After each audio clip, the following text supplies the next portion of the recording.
হঠাৎ করে আজকে বিকালবেলাতে ২ মা বেটা বের হয়ে গেলাম জমির দিকে। আজকে আম্মুকে মূলত বলতেছিলাম যে জমির আবাদ পানিগুলো কেমন আছে চলো দেখে আসি। একটু একটু করে সব আবাদ পানির ভুঁইগুলো ঘুরে ঘুরে দেখবো। লাস্টে গেছিলাম কলার বাগানের দিকে। এবছর মাশাআল্লাহ অনেক ভালো কলা হয়েছে। এগুলো ছিল সাগর কলা। সাগর কলার ফলনও অনেক বেশি ভালো হয়েছে। অনেক লম্বা এই কলাটা হয়। তো গরমের জ্বালাতে তো বাইরে বের হওয়া যাচ্ছে না। বিকালবেলাতে বের হয়েছে তাও যেন প্রচুর গরম লাগছে। আর আকাশের অবস্থা খুবই খারাপ, যে কোনো মুহূর্তে পানি চলে আসতে পারে। প্রচুর গরম লাগছে রে ভাই। আসসালামু আলাইকুম, কি অবস্থা সবার? আশা করি সবাই ভালো আছেন। আলহামদুলিল্লাহ আমিও ভালো আছি। হঠাৎ করে আজকে বিকালবেলাতে খুব বেশি মনে যাচ্ছিল যে নিজের আবাদ পানিগুলো দেখে আসি, তাই দেরি না করে ২ মা বেটা বের হয়ে গেছিলাম নিজের জমি জামাগুলো দেখবো বলে। চলে এসেছিলাম কলার বাগানের দিকে। কলার বাগানে মাশাআল্লাহ এবার ভালো ফলন হয়েছে। আব্বু এগুলো বড় বড় সাগর কলার গাছ লাগিয়েছিল। মাশাআল্লাহ অনেক বেশি ভালো হয়েছে ফলন। এক একটা সাগর কলা দেখে মনে বলছে যে ইঞ্চিতে লম্বাতে আমার সমান হবে। অনেক বেশি বড় বড় রে ভাই, অনেক বেশি ভালো লাগছিল দেখতে। কলার নিচের অংশটাকে আমরা মোচা বলি, আর এই মোচা থেকে পরিপূর্ণ একটা কলাতে পরিণত হয়। এই মোচার বিভিন্ন রকমের তরকারি রান্না করে খাওয়া যায়। আমাদের দিকে এটাকে মোচা বলি, আপনাদের অঞ্চলে কি বলেন আমাকে কমেন্টে জানাবেন। লম্বা লম্বা সবুজ সবুজ কলাগুলো দেখে তো আমাকে অনেক বেশি ভালো লাগছে।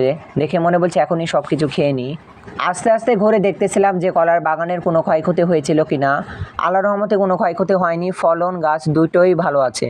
সকালবেলাতে বের হয়েছি তবুও যেন গরমের প্রকোপ কমছে না রে ভাই, এত বেশি গরম লাগছিল। আর পিছে দেখতেছি যে প্রচুর মেঘ লেগেছে আকাশে, আর এর জন্য উপর থেকে এত বেশি গরম লাগতেছে। আমি আর আম্মু অনেকক্ষণ সময় মিলে একটু ঘোরাঘুরি করতেছিলাম, দেখতেছিলাম এদিক ওদিক করে আবাদ পানিগুলো কি অবস্থা। যাই হোক, আম্মু কিছুক্ষণ দাঁড়িয়েছিল মরিচের বাগানের দিকে। মরিচের যে দাম বেড়েছে এবার বাজারে, আগুন পুরা। অক্লান্ত পরিশ্রমের পরে একজন কৃষক এটাই চায় যে তার আবাদ পানিগুলো যদি ভালো করে রপ্তানি করে একটা ভালো প্রফিট পাওয়া যায় তাহলে অনেক বেশি ভালো লাগবে। মাশাআল্লাহ মরিচের ফলন এবার ভালো হয়েছে। সমস্ত কিছুই আল্লাহর রহমতে এবার ভালো হয়েছে। ওরা তো ভালো করে জানো যে আমার কাজ খালি তিনিবিনি করে লাফিয়ে বেড়া, কোনো জায়গাতেই ঠিকঠাক ভাবে দাঁড়িয়ে থাকতে পারি না। এদিকে যাচ্ছি একবার, ওদিকে যাচ্ছি আবার। বাহ, সবুজ সবুজ মরিচগুলো দেখতে অনেক বেশি ভালো লাগছে, তাই না? কাঁচা কাঁচা মরিচগুলো দেখে মনে বলছে যে পান্তা ভাতের সাথে চিবিয়ে খেতে অনেক বেশি দারুণ লাগবে। জিনিস যখন ঠিকঠাক ভাবে করা যায় বা তৈরি করা যায় সেটা অনেক বেশি ভালো লাগে, নিজের মধ্যে হোক আর সেটা পরের মধ্যে হোক, অনেক বেশি মজা লাগে। আর এদিকে দেখতেছি তীব্র বেগে ঘন কালো মেঘে ঢেকে গেছে। এখনো তো বাড়িতে পালিয়ে যেতে হবে, না হলে বৃষ্টিতে ভেজে যাব। আর ফাইনালি মা বেটা চলে আসলাম আমার বাড়ির দিকে।